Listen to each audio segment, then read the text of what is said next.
अशी ना ओके माऊ अशी आबा उठ फोडून चटकन ह्याच्यात भरायचा उठ इधर नाही तू असं दाखव मला नाही येत रे नुसतं असं धरायचं तू इथं बस लय जोरात मारू का हा मार की नुसतं माव कर धरायचं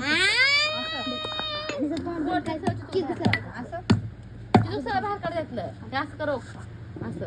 मी तसंच टाकले आता कसं करू येते पण एका बाया ओ काय एवढं मोठं टोपलं आणलं गाईस इकडे दाखवा गाईस टोपलं काय रे काय गावाचं माऊला पण पकडला आता व्हिडिओ काढायली आमची माऊ ब्लॉग काढायली माझा होय आमच्याकडे होय या चिता फोडायला होय लय सीझन चालू आहे चिता फोडा या होय शिरा काढून माऊन सगळे साफ केले आणि एखादी अशी तोंडात बारीक घालायचे चीज घ्यायची थोडी अशी हळूच बारीक चीज घ्यायची आणि अशी हळूच खाऊ